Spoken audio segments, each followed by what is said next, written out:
I never knew there was a love like this before. Never had someone to show me a love like this before. I never knew there was a love like this before. Never had someone to show me a love like this before. I never knew there was a love like this before. Never had someone to show me a love like this before. But I've gambled with all sorts of things.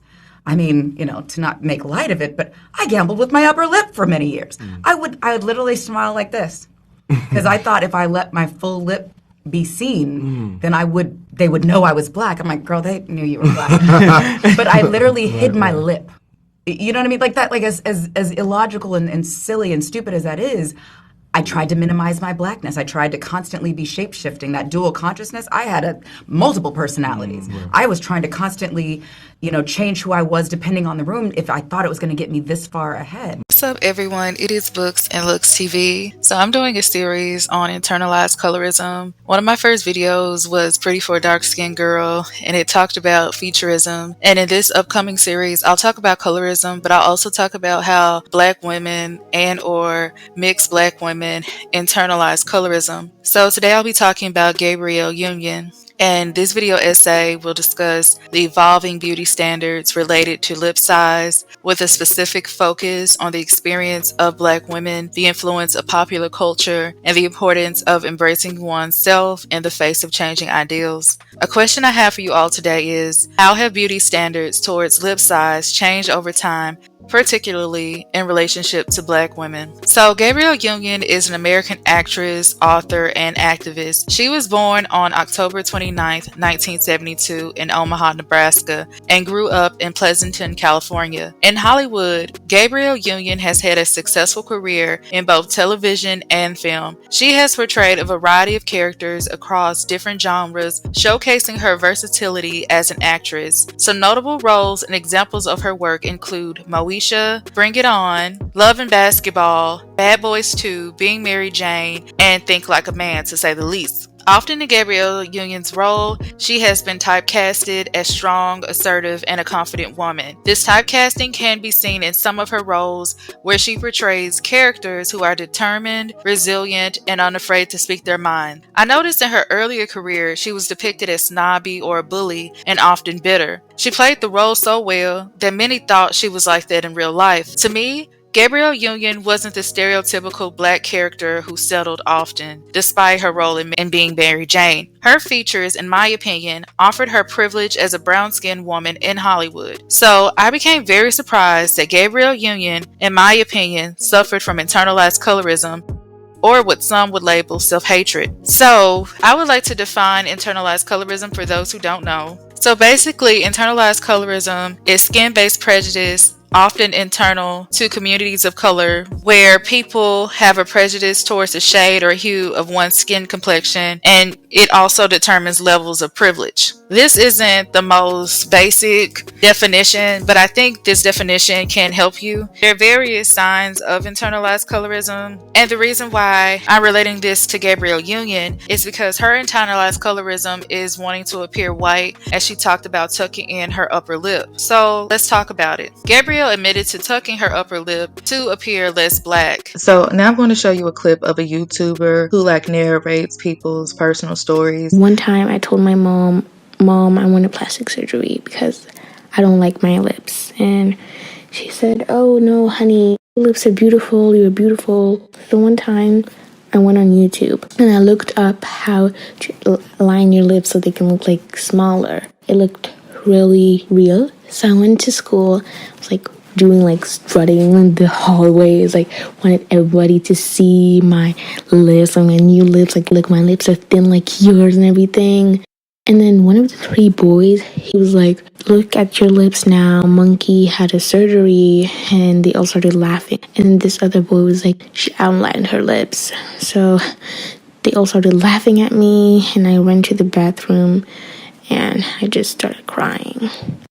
And so this young black girl, she talked about her experience growing up in a predominantly white school and how she was teased for her lip size. And so as you could see, she went home crying and was telling her mother that she wanted to get surgery. And of course, her mother was like, you ain't doing it. So she was trying to look online and find ways to minimize her blackness as well. And even though to her, she thought it could work, white kids, they just taunted her. I thought this was very interesting and relatable to a lot of people in that situation. I know this is unfortunate and a lot of people may criticize her, but I do think there are reasons why some people decide to do this. Even though I don't agree with it, I just know there are causes to many insecurities. So Gabrielle Union has acknowledged how she has faced racism in the industry and through travel. Some of her encounters have included her trip to Croatia and even here in the USA as a judge on America's Got Talent. And so I'm going to talk about those instances, but I specifically want to talk about how despite Gabrielle Union experiencing internalized colorism, she did eventually grow to accept herself and love herself. And I think that's something you don't hear about as much, or I think that sometimes people overlook it because they just want to focus on the negative, where it can be people depicting their insecurities. So anyway, on America's Got Talent, Gabrielle Union was a judge, and when she was on the network, she noticed that the judges were discriminating towards black people. So she had a lawsuit towards the network because of it. And so again, her being one of the few black people as a judge, well, she could hear the opinions of the other judges and she thought it wasn't right. So she ended up suing NBC. She also mentioned other instances where, because of her racist encounters in cases like Croatia, not to say racism is acceptable, but I think a lot of people understand that celebrities often get privileges. But if you go to places like outside of the United States, often somebody probably wouldn't care that you're a celebrity, especially if you aren't the biggest celebrity if you're black. So like someone probably would know Beyonce, for example, but Travis Scott could look like the average black person to somebody. So with Gabrielle Union, her situation was similar. Someone thought she was just an average black woman and discriminated towards her in Croatia, and I'll leave those articles below. So according to People magazine, in 2019, Gabrielle Union went with her friends to travel to Croatia. She talks about it in her book, You Got Anything Stronger, which is like her second memoir. She says while she's in Croatia and she's thinking everything's fun and she's ready to enjoy herself, she looks around this bar and she notices that it's surrounded by Jim Crow memorabilia and neo-Nazi patrons, who immediately intimidated her and her friends. She says, I've never experienced that level of hatred, the threat of physical violence. She goes on to say that the group followed them down the street. They even left the bar. And she said it was such a jolt, and the fear and adrenaline of what happened left us all numb. So then she goes on to say that those type of instances and microaggressions are assaults to her, reminded her what it feels like to be a person of color in this country.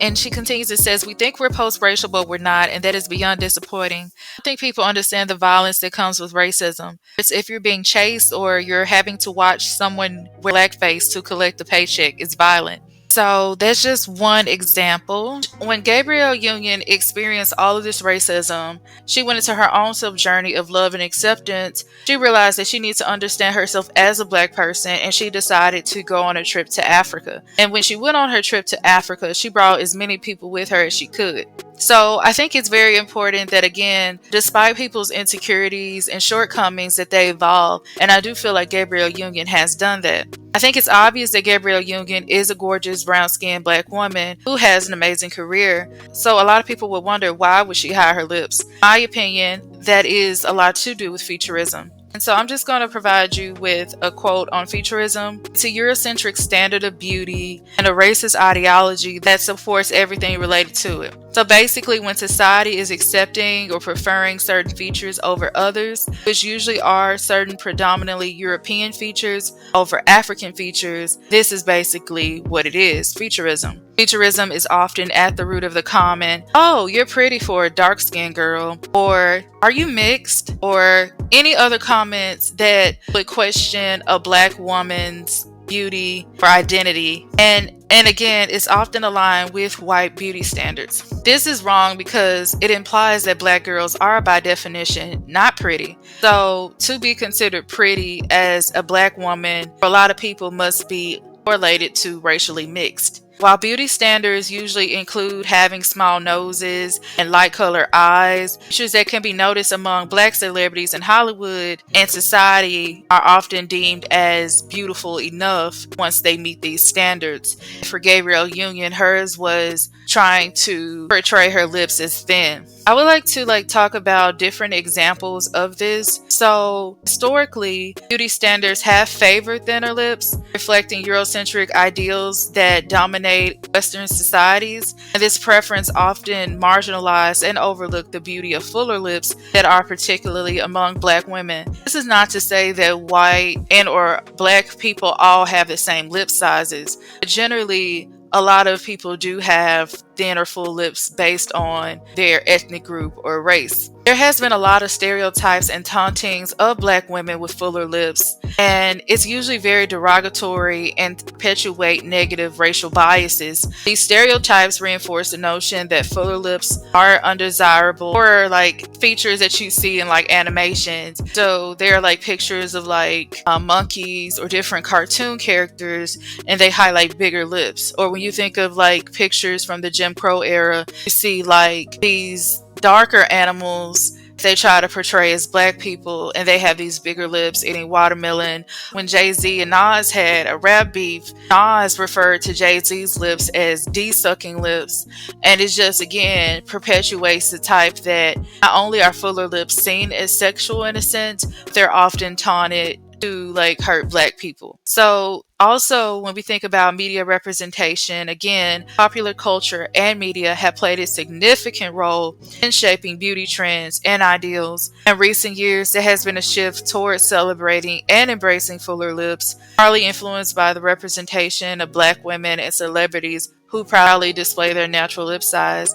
And other times it's because of white popular celebrities like Kardashians who depict features of Black women and who people often deem it as desirable because it is on a non-Black woman. There are lip augmentations due to this popularity, such as lip fillers, which has increased in recent years. While this trend may contribute to the overall acceptance of fuller lips, it's important to recognize that beauty standards should not be solely defined by cosmetic procedures and should embrace natural diversity. The body positivity movement has helped challenge traditional beauty standards and promote self-acceptance. This movement encourages individuals, including Black women, to embrace their natural features, including lip size, and reject societal pressures to conform to narrow beauty ideals. It is important to note that beauty standards can vary across different cultures.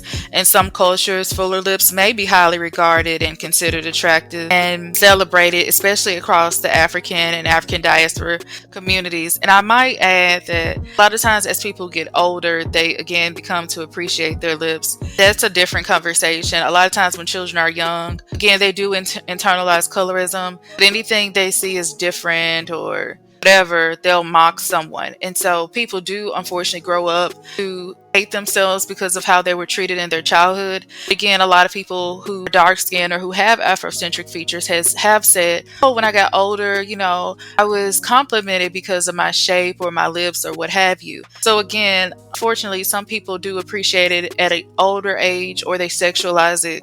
And so that's pretty much all I have to say about this topic. I do think that it is very unfortunate that these things happen, but again, I think it's best we learn to accept ourselves and when we grow past it. And one thing I can say about Gabrielle Union, even though I know she's not perfect and she has admitted to living in white spaces, etc., I think she is an example of a lot of people who are often pressured by society, and for her to be in the limelight of Hollywood, I think that she has been scrutinized even more so. But her transparency is one to appreciate because a lot of people aren't transparent about their struggles. And through her transparency, I think a lot of people can be honest and say, oh, I did these similar things, or I never realized how, this was harming me, or how it was internalizing my perception of Blackness. So that's all I have to say about this. Thank you for listening. Thank you so much for listening to Books and Looks TV. Again, I'm going to be doing a series on internalized colorism. If there's someone you want me to discuss or a topic you want me to discuss, let me know below in the comments, and I'll see y'all next time.